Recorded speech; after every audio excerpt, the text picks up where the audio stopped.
Sisters and brothers, I want to say something before. English is not my native language. With your permission, I prefer to read my paper. Is it okay? Yes, okay. Yeah, thank you. I believe to distinguish participants and the audience at the centenary of his death, I salute the memory of Greek master Lenin and his tireless work. Lenin, who developed and realized the approach on ideas of Marx and Engels, including the national question, is still alive with his works. Marxism-Leninism continues to enlighten our path. We know that Lenin was first and foremost an internationalist against all forms of nationalism. As he said, Marxism cannot be reconciled with nationalism, be it even of the most just and civilized. Instead, Marxism advances internationalism. On the other hand, it's Lenin's opinion that the bourgeois nationalism of every oppressed nation has a general democratic content directed against oppression. In an emerging capitalist society, the principle of nationality is historically inevitable, and Marxists recognize the historical justification of national movements unquestionably. However, this acceptance does not take the form of a defense of nationalism and support only the purposive aspects of national movements against national oppression. Bourgeois nationalism puts the nations and its development before everything else, and based on its superiority over others. This is the source of monopolistic character from which endless national fights arise. The conscious worker, on the other hand, does not look at the world through the national window, does not take nationality as the basis, and warns the masses to stay away from national fights. Lenin, in his debate with Rosa, formulated the following: insofar as the bourgeoisie of the oppressed nation fights the oppressors, we are always, in every case, and more strongly than anyone else, in favor, for we are the staunchest and the most conscious enemies of oppression.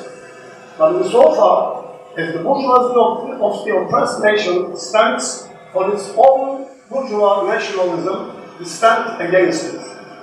We fight against the privilege and violence of the oppressor nations and do not in any way condone strivings or privilege of the part of the oppressed nations.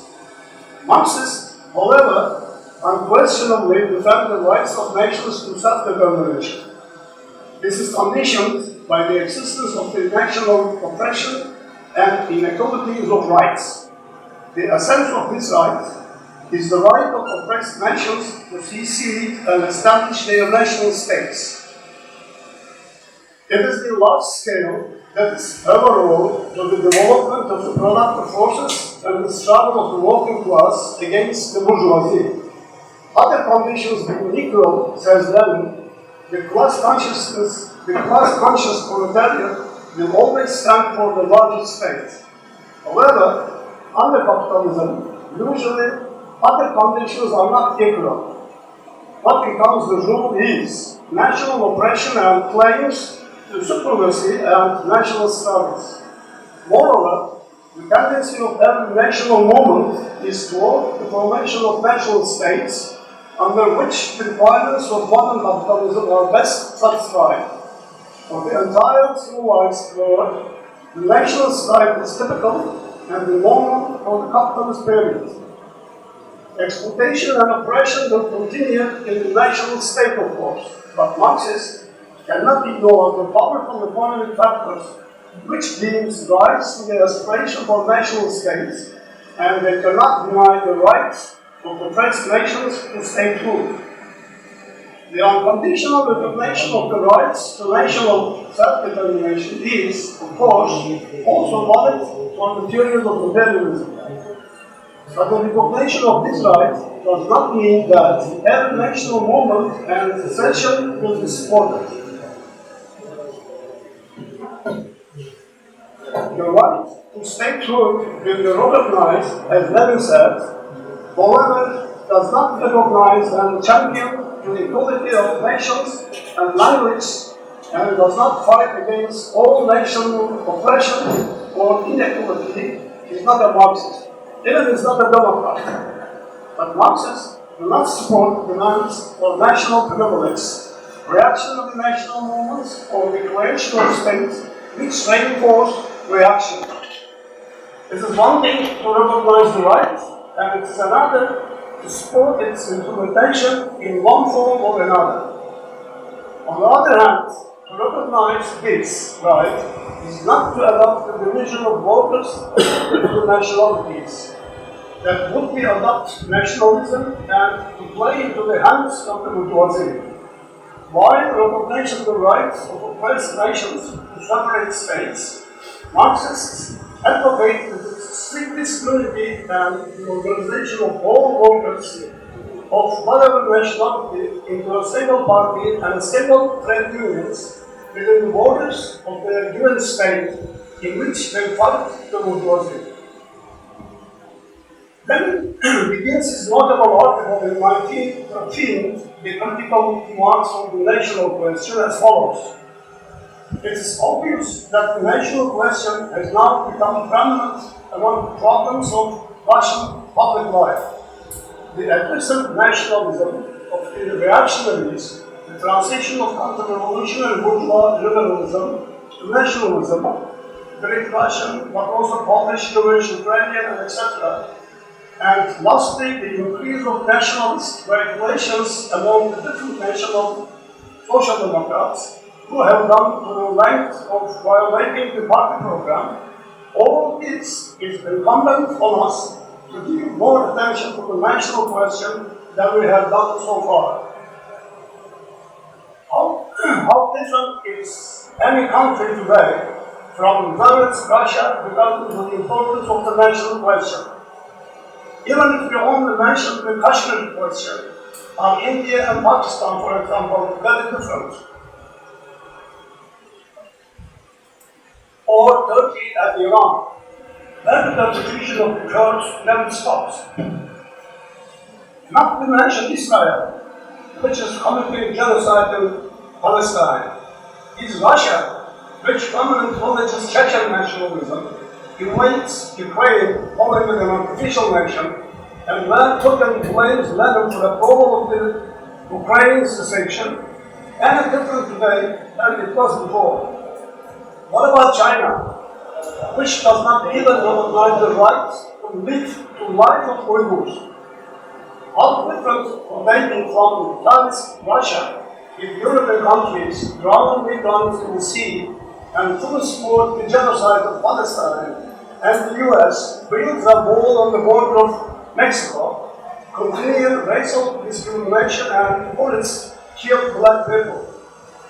Moreover, another reality of the world is international aggression, which does not recognize national rights, plunders the sources of other nations, and violates their independence through occupations. Britain dominated India and Pakistan until the mid-20th century. Pakistan now enjoys political independence, but how independent is it in reality? What is the measure of the independence of Turkey today, which gained its independence through a liberation war? The American NATO basis in Turkey provides intelligence and support for the Iron Dome of Israel, which Erdogan accused the war.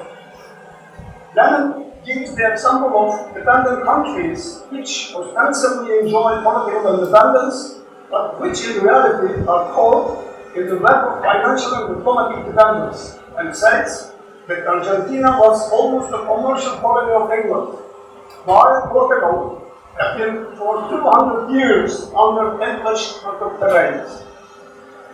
With their relations with the US, China and Russia, how much less financially and diplomatically dependent on Iran, Pakistan, and Turkey, despite their apparent political independence. an Argentina and Portugal of the past. When Lenin was alive, the world was divided economically and territorially between imperial states. The demands for redistribution had dragged humanity into a world war. Today, aren't we witnessing the renewal of the division of the world and imperial competition dragging humanity into a new Great War? Aren't we? China, which was not taken into account in the previous division, and Russia, which is recovering after collapse, on the one hand, and the US, Japan, and the European imperialists, after the Ukraine war especially, on the other, are facing each other, expanding and preparing for war by arming and getting into blocks. China, Turkey's primary import partner, with its at least $70 billion investments in Pakistan and $400 billion deal with Iran, is in race against American imperialism. With an eye to future gains in this race, China, for example, has extended the maturity of Pakistan's $2 billion loan, but has also seized Sri Lanka's Hambantota port and Zambia's National Broadcasting Corporation in return for their debts. The European and the US have been doing similar things for a long time now. For example, with its Troika, the EU comes Greece to close the port of Piraeus to China after they put Greece into a debt crisis. Rival imperialist blocs treat oppressed nations as their colonies. The world is therefore not very different from the world analyzed by Lenin. Just as it divided between the rival imperialists and between the bourgeoisie and the proletariat, so the world is divided into a large number of oppressed nations and a small number of oppressive nations, possessing enormous wealth and great military power, which Lenin emphasized is the distinguishing feature of imperialism. The change occurred due to the collapse of the colonial system after World War II, and the table of the types of countries defined by Lenin concerns the national question. Lenin divided the countries into three main types. One, the advanced capitalist countries of the United States and the Western Europe, where progressive bourgeois national movements have long since ceased. Two, Eastern Europe, where the national question has not yet been resolved. And three, colonial and semi-colonial countries such as China, Iran, and Turkey, where capitalism is underdeveloped. Today, it can be said that there are no colonial countries left. With a few exceptions, there are no countries with little capitalist development, not caught in the webs of finance capital, with no division of the proletariat and bourgeoisie. The world consists of countries with political independence. The colonial system has been replaced by neo-colonial relations, and with their economic, financial, and diplomatic dependence, the political independence of many countries, as Lenin said, is only in appearance. The world is now divided into a small number of imperialist countries and a large category of independent countries with varying degrees of dependence. And of course, the national question continues to exist in all its splendor. In the same article, Lenin states as follows: developing capitalism knows two historical tendencies in the national question. The first is the awakening of national life and national movements, the struggle against all national oppression, and the creation of national states. The second is the development and growing frequency of international intercourse in every form, the breakdown of national barriers, the creation of the international unity of capital, economic life in general, politics, science, and etc. Both tendencies are a universal law of capitalism. The former predominates at the beginning of its development, and the latter characterizes a nurture capitalism that is moving towards its transformation into a socialist society. From this, the following conclusions follow. First, capital is internationalized. The world is dominated by international finance capital. Now, the amount of imperialist capital produced in the countries where it is exported almost equals the amount at home. And the monopoly capital and the imperialist bourgeoisie are already international. Not only because, such as the examples of Apple and the automatic monopolies, of capital production and supply chains being realized in different countries, and the volume of the trade, but the internationalization of capital, that is institutions such as the EU, NATO, Shanghai Cooperating Organization, IMF, World Bank, World Trade Organization, military bases in foreign countries, and political strategically coordinated activities in incomparable intervening periods. Monopolies and imperialism no longer have positive relations with their own nation, but Kautsky's ultra-imperialism is observed. Monopolies and imperialism still compete for the share of the world as rivals with a national tendency, but this national, of course, interpretation centered in certain states like US, China, Russia, Germany. It is not only the imperialist bourgeoisie that no longer represents national interest. Apart from its lower sections, the bourgeoisie of the dependent countries that collaborate with imperialism is also part of the international bourgeoisie. Its interests, which are in contradiction with the interests of nations, are linked to the interest of the imperialist bourgeoisie with which it is united. Second, under imperialism, the awakening of national life and movement has not ceased. In the past, it's mainly targeted feudal fragmentation and repression. However, capitalism, which has shown a significant development in the colonies and dependent countries that it has added to its wheels, has limited the influence and role of feudalism to a small number of countries. Imperialist plunder and tyranny are now the main causes of national awakening. Imperialism today is also the main source and stronghold of national tyranny. Lenin states that the treatment of the national question cannot be immutable. He considers it as strict requirements of Marxist theory that the question should be formulated in certain historical limits, and that, in the case of one country in particular, the peculiarities which distinguish the country from the others should be taken into account. From this point of view, the period of the rise of capitalism, when the national question was a struggle between the bourgeoisies of different nations for the domination of the market, he states that there is only one solution to the national problem, and that solution is consistent democracy. Nothing that we so far as it can be solved in the capitalist world, the world of profit, scrapping, and exploitation. With the acceleration of the internationalization tendency of capital and capitalism, the national question begins to cease to be an international problem of individual countries and acquires an international character. With the October Revolution, it turns into a question of the liberation of oppressed nations, colonies and semi-colonies from the plunder and tyranny of imperialism. In these cases on socialist revolution and the right of nations to self-determination, early in 1916, Lenin puts the national question in a different light.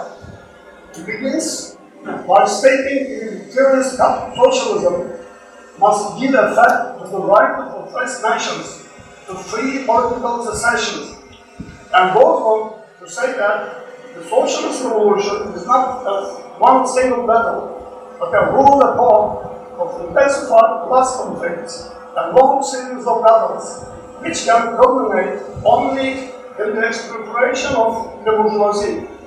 It would be a fundamental mistake to delete any of the points of the democratic program. For example, the point of self-determination of nations on the ground that is infeasible under imperialism.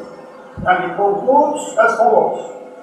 All the fundamental demands of political democracy are possible of achievement under imperialism, only in an incomplete, in a mutilated form, and as a rare exception. The demand for the immediate liberation of the colonies is also impossible of achievement under capitalism without a series of revolutions. This does not imply, however, that social democracy must refrain from conducting an immediate and most determined struggle for all these demands. On the contrary, it implies that it is necessary to formulate and put forward of all these demands in a revolutionary way, not by keeping with the framework of bourgeois legality and leading up to the socialist revolution which will exterminate the bourgeoisie. The solution to the national question no longer lies in consistent bourgeois democratism. Lenin formulated this in his thesis of the Second Congress of the Communist International. The fourth of his thesis is as follows. From these fundamental premises, it follows that the Communist International's entire policy on the national and the colonial question should rest primarily on a closer union of the proletarians and the working masses of all nations and countries for a giant revolutionary struggle to overthrow the landowners and the bourgeoisie. This union alone will guarantee victory over capitalism, without which the evolution of national oppression and inequality is impossible.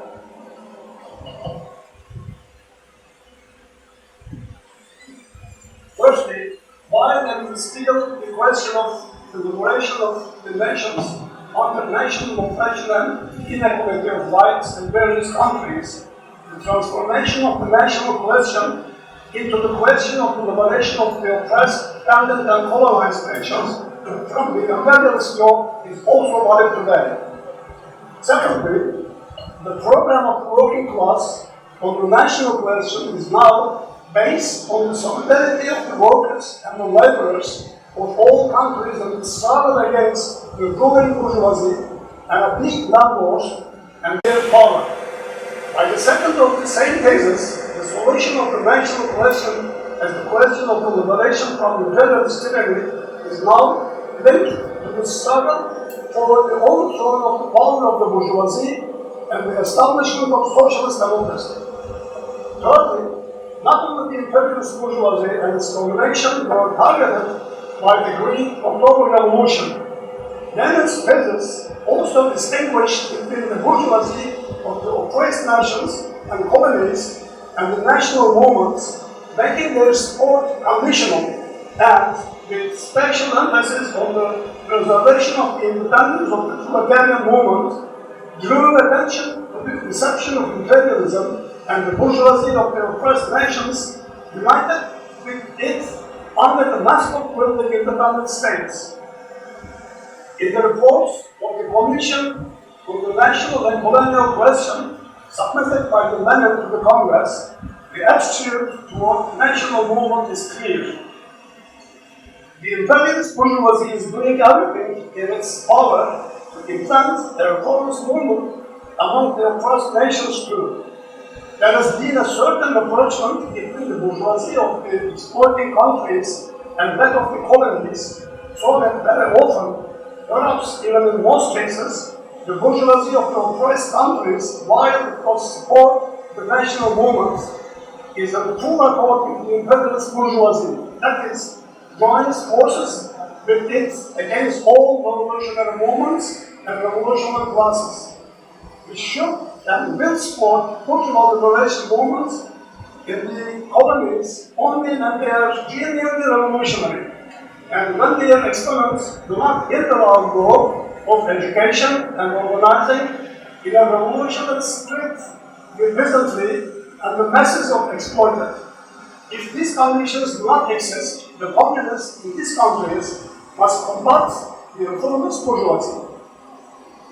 The tendency of rapprochement and agreement at the beginning of the relationship of the bourgeoisie of the colonies with imperialism, mentioned by Lenin, gradually developed in almost all countries, whereas the native bourgeoisie was tied to imperialism by thousands of ties. The upper sections of the bourgeoisie became the mainstay of imperialism with which it united and collaborated. In parallel with the export of capital and the economic division of the world, the process of the development of the capitalism in almost every country and the formation of domestic monopolies as well as foreign has also been the process of the merger with the imperialism of the upper sections of the bourgeoisie in the independent countries which have fallen into the web of dependence. The political consequence is that the type of ostensibly dependent countries has generalized in parallel with the generalization of neocolonialism and has come to cover the vast majority of such countries. Now, the big bourgeoisie of the dependent countries it has not developed as an imperialist bourgeoisie under special conditions as China. It has not only compromised with imperialism, but has become completely reactionary by linking its interest and destiny with those of the imperialist bourgeoisie. It has completely betrayed its own nation, which has no unity of interests. Together with imperialism, it is the target not only of social liberation, but also the struggle for national liberation. A direct consequence of these phases for the present is that the national liberation movements which can be supported in the dependent countries are really revolutionary movements of the main lower classes, of the workers and peasants. Despite their tendency to compromise, the weak revolutionary movements of the non-monopoly bourgeoisie can only be possible if they turn to the struggle with imperialism under special conditions such as occupation. Apart from exceptional cases, the actions of reactionary bourgeoisie in power in dependent countries cannot be regarded as anti-imperialism and supported because of their accepted pro-independence rhetoric.